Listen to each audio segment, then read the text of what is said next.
বাংলার খবর দিনভরের শুরুতেই আমাদের নজর রাখতে হচ্ছে আবারও কোচবিহারের দিকে। তার কারণ সেই এনআরসি ইস্যুতে আবারও কোচবিহারের জলঘোলা। তালিকা থেকে নাম বাদ পড়ায় বাঙালি প্রৌঢ়া এবার বিপাকে। কি হলো জানেন? বাংলা বলায় অসম ছাড়া হতে হলো তাকে। এনআরসি ইস্যুতে কোচবিহারে আবারও জলঘোলা। অসমের শ্বশুর বাড়ি ছেড়ে তাকে ফিরতে হলো। আরো ডিটেইলে বিষয় জানাতে পারবে আবির রয়েছে আমার সঙ্গে। আবির, বাংলা বলায় এবার অসম ছাড়া। দেখো, আরতি ঘোষ কোচবিহার জেলার বক্সিরহাট থানার ঝাউকুটি গ্রামের বাসিন্দা। বহুদিন ধরে তারা তাদের পরিবার সেখানে বসবাস করে। তার বিয়ে হয়েছিল আসামে। আসামের সরকারের তরফ থেকে তাকে বিদেশি বা অনুপ্রবেশকারী আখ্যা দিয়ে এনআরসি তালিকা থেকে নাম বাদ দেওয়া হয়েছে। এর ফলস্বরূপ তাকে কোচবিহারে ফেরত চলে আসতে হয়েছে আসাম থেকে। ইতিমধ্যেই গোটা ঘটনা নিয়ে তৃণমূল কংগ্রেসের তরফ থেকে সোচ্চার হয়েছেন তাদের সাংসদ শামিদুল ইসলাম। তিনি এক্স হ্যান্ডেলে একটি পোস্ট করেছেন এবং সেখানে এই বিষয়টি প্রসঙ্গে উল্লেখ করেছেন। একই সঙ্গে তিনি যে বৈধ নাগরিক, তা সত্ত্বেও তাকে কিভাবে ফেরত পাঠানো হলো সেই প্রশ্ন তোলার পাশাপাশি বৈধ নাগরিক হিসাবে তার যে স্কুলের যে শংসাপত্র বা অ্যাডমিট কার্ডের যে কাগজ, তা ছবি তিনি তুলে ধরেছেন। এক্ষেত্রে তুমি জানো যে গত কয়েকদিন ধরে উত্তম কুমার ব্রজবাসী থেকে শুরু করে বিভিন্ন জায়গায় পরিযায়ী শ্রমিকদেরকে আটকে রাখা, হেনস্থা হওয়া, এই সংক্রান্ত বারবার ধরে অভিযোগ তৃণমূলের তরফ থেকে তোলা হচ্ছিল এবং তাদের বক্তব্য ছিল বাংলা বলা বা বাংলা ভাষায় কথা বলা এটা কোথাও গিয়ে অপরাধ হয়ে দাঁড়াচ্ছে এবং সে কারণে এই রাজ্যের মানুষদেরকে হেনস্থা করা হচ্ছে। এই আরতি দেবীর ঘটনার পরে তাদের প্রশ্ন যে একই, যে বাংলার বাসিন্দা হবে এবং বাংলা ভাষায় কথা বলা কি অপরাধ? এবং আসাম এবং পশ্চিমবঙ্গ দুটোই পাশাপাশি আমরা জানি রাজ্য। আসাম তো দেশের বাইরে নয়, ফলে কি কারণে তাকে এই ধরনের হেনস্থার শিকার হতে হলো এবং এই গোটা বিষয় নিয়ে তারা আসাম প্রশাসনের তারা জবাব চাইছে এবং তাদের বক্তব্য হচ্ছে ইচ্ছা করেই মানুষজনকে হেনস্থা করার জন্য এই ধরনের ঘটনা বা কাণ্ড ঘটানো হচ্ছে। বেশ আবির, সোশ্যাল মিডিয়ায় ইতিমধ্যে সরব হয়েছেন তৃণমূল সাংসদ এবং বিজেপি বাংলা বিদ্বেষী বলে তোপ সামিরুল ইসলামের। আমরা আপডেটের দিকে নজর রাখছিলাম, আবিরের কথাও শুনছিলাম। তৃণমূল তো সরব হয়েছে, বিজেপি কি বলছে দেখি। ডকুমেন্ট যদি আমিও সময়ের মধ্যে দিতে না পারি, সাপোজ ধরুন আমি আসামের বাসিন্দা, তো আমাকেও নাম চলে আসবে সেখানে। তো নির্দিষ্ট সময়ের মধ্যে আপনার যে নাগরিকত্ব, সেই নাগরিকত্বের প্রমাণের ডকুমেন্টগুলো জমা দিতে হবে। অনেকে গাফিলতি করেন, দেন না, তার ফলে এই ধরনের টেকনিক্যাল সমস্যা হয়। আর অন্য কোনো সমস্যা নেই, আর কোনো হিন্দুরই কোনো সমস্যা নেই, কারণ সিএতে তারা সবাই ভারতবর্ষের নাগরিক। সিএতে অ্যাপ্লাই করে দেবে, তাহলে নাগরিকত্ব হয়ে যাবে। আর এই ঘটনা তো দেখলেন, এনআরসি নিয়ে কোচবিহারে জলঘোলা হচ্ছে। সম্প্রতি আপনাদের দেখিয়েছিলাম না উত্তম কুমার ব্রজবাসীর কথা। সেই উত্তম কুমার ব্রজবাসী যিনি কখনো পশ্চিমবঙ্গের বাইরে বেরোননি, তার নামেই অসম থেকে এনআরসির নোটিশ এলো। আতঙ্কে দিনহাটার বাসিন্দা উত্তম কুমার ব্রজবাসী। তিনি হতবাক, তার আত্মীয় থেকে প্রতিবেশীরা সকলে হতবাক। সবারই দাবি কয়েক পুরুষ থেকে এই গ্রামেরই বাসিন্দা ব্রজবাসীরা। তাহলে কেন তাদের এনআরসির নোটিশ ধরালো অসম প্রশাসন? ওরা তো সেই 5 পুরুষ ধরে আমি নাম জানি। নীলকণ্ঠ বরেগী, তারপরে নদিয়া বরেগী, নরেন বরেগী, আর গোপাল উত্তম ব্রজবাসী। কোলেপিটি মানুষ করছি, নিয়ে বেড়াচ্ছি, মেয়ের বাড়ি ঘরে আসিলাম, করি খাসি। এরা কি কোনোদিন আসামে গেছিল? না, কোনোদিনও যায় নাই। আমরা দিছি জলের বান দিয়ে, তবে সেটা মানাসিনে করি মই হয়েছি। আচ্ছা, তো আপনারা কি কোলেপিঠে মানুষ করছেন? হ্যাঁ।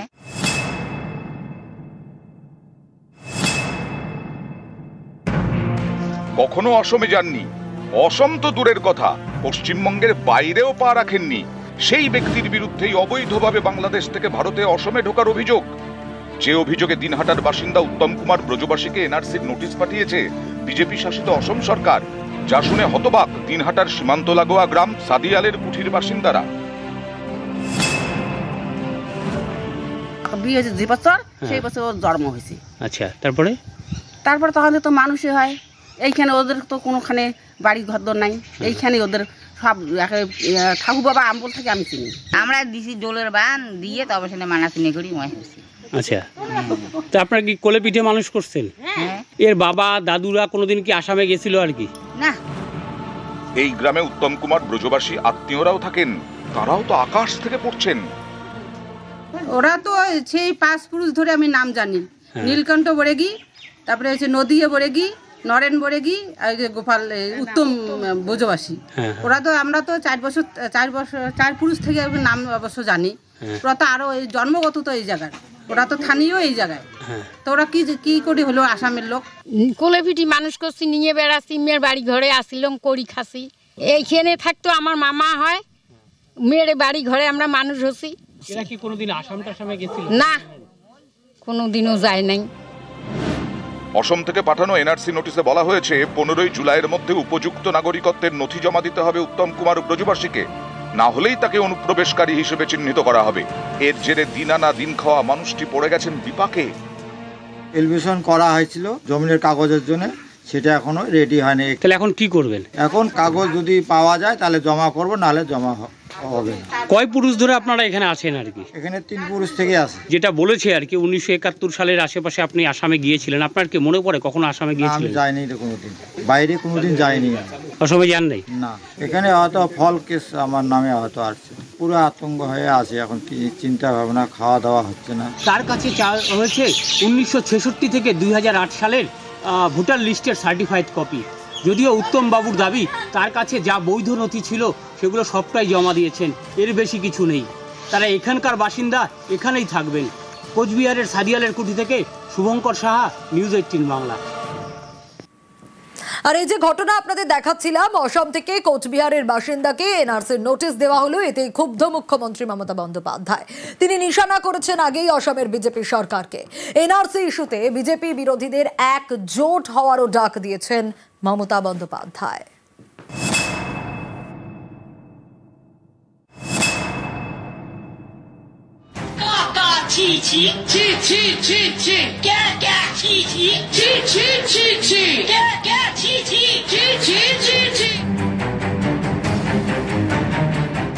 পাঁচ পুরুষ ধরে পশ্চিমবঙ্গের বাসিন্দা, কখনো অসমে পাই রাখেননি। কোচবিহারের দিনহাটার সেই উত্তম কুমার ব্রজবাসীকে এনআরসি নোটিশ পাঠিয়েছে বিজেপি শাসিত অসম সরকার। নোটিশে তাঁর বিরুদ্ধে অবৈধভাবে বাংলাদেশ থেকে ভারতে ঢোকার অভিযোগ তোলা হয়। এতে তীব্র ক্ষোভ প্রকাশ করেছেন মুখ্যমন্ত্রী মমতা বন্দ্যোপাধ্যায়।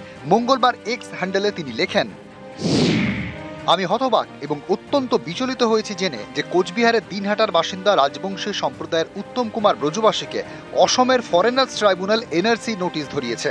গত 50 বছরেরও বেশি সময় ধরে তিনি এই বাংলার বাসিন্দা।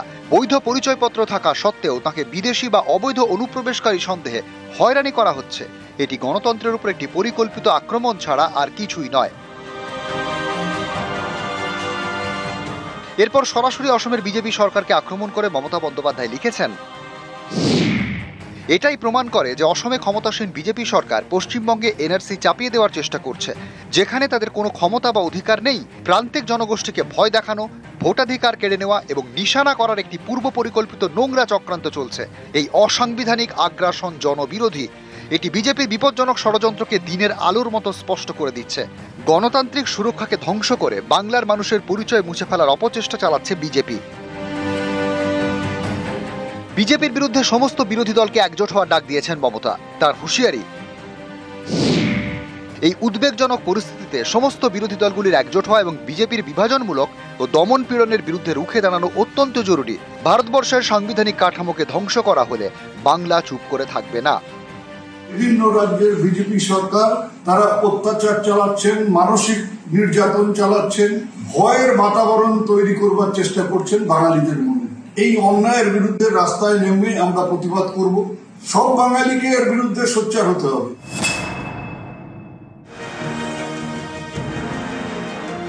মুখ্যমন্ত্রী সরব, পাশে দাঁড়ালো রাজ্য।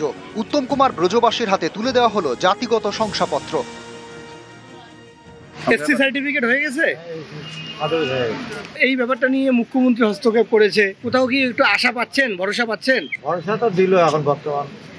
আপনি কি আশ্বস্ত আছেন? একটু চিন্তা কমেছে?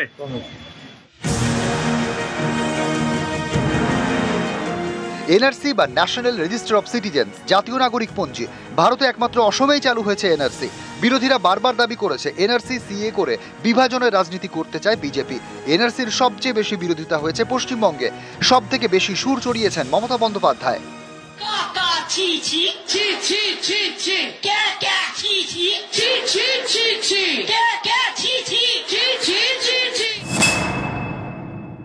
একটা মানুষকেও বাংলা ছাড়তে আমি দেব না, এটা মাথায় রাখবেন, আর আমি করতেও দেব না।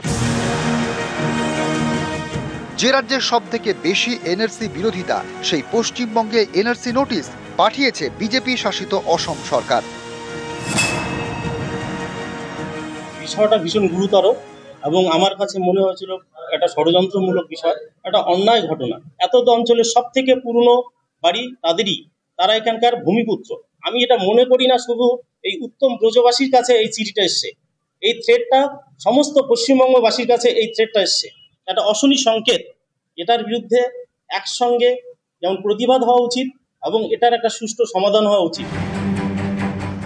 বহু যুগ ধরে দিনহাটার বাসিন্দা উত্তম কুমার ব্রজবাসীকে অসম সরকার এনআরসি নোটিশ পাঠানোয় হতবাক তার আত্মীয় থেকে প্রতিবেশী সবাই। 1966 সালের ভোটার লিস্টে জলজল করছে উত্তম কুমার ব্রজবাসীর বাবার নামও। এরপরেও উত্তম কুমার ব্রজবাসীকে এনআরসি নোটিশ, এর প্রতিবাদে সরব মুখ্যমন্ত্রী উত্তম কুমারের পাশে দাঁড়ালো রাজ্য। তার হাতে তুলে দিল জাতিগত শংসাপত্র, যা এনআরসি নোটিশের বিরুদ্ধে তার কাছে বড় হাতিয়ার। এসসি সার্টিফিকেট হয়ে গেছে, এই ব্যাপারটা নিয়ে মুখ্যমন্ত্রী হস্তক্ষেপ করেছে, কোথাও কি একটু আশা পাচ্ছেন, ভরসা পাচ্ছেন? ভরসা তো দিল এখন বর্তমান। আপনি কি আশ্বস্ত আছেন? একটু চিন্তা কমেছে। দিনহাটা থেকে শুভঙ্কর সাহা, নিউজ 18 বাংলা। আচ্ছা, বাংলা বললেই বিদেশি। অসমে নতুন নিদান এবার মুখ্যমন্ত্রী হিমন্ত বিশ্ব শর্মার। বাংলা বললেই বাংলাদেশি মন্তব্য হিমন্ত বিশ্ব শর্মার। অসমের মুখ্যমন্ত্রী হিমন্ত বিশ্ব শর্মার মন্তব্যে বিতর্ক সৃষ্টি হয়েছে। একাধিক রাজ্যে বাংলার শ্রমিকদের হেনস্থা, প্রতিবাদে আন্দোলনের সিদ্ধান্ত তৃণমূলের। কোচবিহার সহ একাধিক জেলায় তৃণমূলের প্রতিবাদ কর্মসূচি। সংসদীয় অধিবেশনও প্রতিবাদের সিদ্ধান্ত তৃণমূলের। তুমি যদি ঘৰত অসমীয়াত কথাই নোকোৱা, তুমি মিছা কথা কিয় পঞ্জীয়নত দিবা? তুমি ঘৰততো অসমীয়া ভাষা সঁচাকৈয়ে নোকোৱা, কি ভাষা কয়তো আমি টিভিত শুনিয়ে আছো। গতিকে যদি ঘৰত তুমি বঙালী ভাষাত কথা পাতা, তুমি পঞ্জীয়নত অসমীয়া ভাষাত কথা পাতা বুলি মিছা তথ্য কিয় দিবা? ই কি বুজাব যে তাৰমানে অসমত ইমান বাংলাদেশী সোমালে গন্তি কৰিব আমাক সুবিধাই দিয়া হ'ব, তেতিয়া এনআৰচিৰ প্ৰয়োজনে নহ'ব, বাংলাদেশী আমি গন্তিয়ে কৰিব পাৰিম। গতিকে মোক যদি সুবিধা কৰি দিয়ক। মই ধন্যবাদ জনাইছো ABMCক যে বাংলাদেশী কাউণ্ট কৰাৰ নতুন ৰাস্তা এটা দিব খুজিছে, ভালে হ'ব। গতিকে এইবিলাক ভয় বিজেপি চৰকাৰে নাখায়, হিমন্ত বিশ্ব শৰ্মাই নাখায়। এভিকশন চলি আছে, চলি থাকিব। এই বিজেপি হচ্ছে একটা বাংলা বিদ্বেষী দল। এরা বাংলা ভাষী এবং বঙ্গবাসী, এদের বন্ধু নয়। বাংলার ইতিহাস সংস্কৃতিকে এরা ঘৃণা করে, বাংলার অধিকার থেকে বাংলাকে বঞ্চিত করে। হিমন্ত বিশ্ব শর্মা যেভাবে এই কথাটা বললেন যে যারা বলবেন মাতৃভাষা বাংলা আমাদের বিদেশি চিহ্নিত করতে সুবিধা হবে, এদের ক্ষমা চাওয়া উচিত। আসামের মুখ্যমন্ত্রীর দুঃখ প্রকাশ করা উচিত। আর বাংলাদেশের সঙ্গে যদি গোলাতে চান তাহলে সীমান্তটা আপনারা পাহারা দেন, আপনাদের অমিত শাহের BSF এর পাহারা দেওয়ার কথা। আপনাদের মধ্যে বাংলার প্রতি কতটা ঘৃণা, কতটা দেশ, সেটা হিমন্ত বিশ্ব শর্মার এই কুৎসিততম মন্তব্য। এই বাংলায় যে নেতারা রয়েছেন তাদের উচিত হাত জোড় করে বাঙালিদের, বাংলা ভাষীদের কাছে ক্ষমা চাওয়া। অসমের মুখ্যমন্ত্রীর উচিত দুঃখ প্রকাশ করা। আর বাংলার বাসিন্দাকে এনআরসি নোটিশ অসমের। দিনহাটার উত্তম কুমার ব্রজবাসী, তাকে তো নোটিশ পাঠানো হয়। উত্তম কুমার অসমের বাসিন্দা, হিমন্ত দাবি করেন 50 বছর ধরে দিনহাটায় বসবাস। দাবি উত্তম কুমারের। ভুল ধামাচাপা দেওয়ার চেষ্টা হিমন্তের তোপ Udayan গুহর।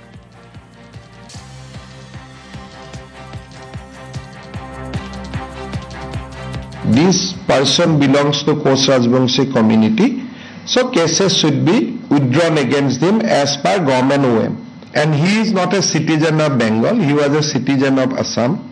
He is temporarily, he was a citizen of Rihabari, now he has gone to Bengal. একটা ভুল করে ফেলেছেন ওরা, চরম ভুল করেছেন। সেই ভুলটাকে ঢাকবার জন্য একটার পর একটা মিথ্যে কথা বলছেন, এটা পুরোপুরি মিথ্যে কথা। ওখানকার নাগরিকরা বলছেন যে ওরা 5 পুরুষ ধরে এখানে বাস করছে। কোথায় আসামে গেল, জীবনে কখনো কুচবিহারের বাইরে পা দেয়নি, অসমে যাওয়ার তো প্রশ্নই আসেনি।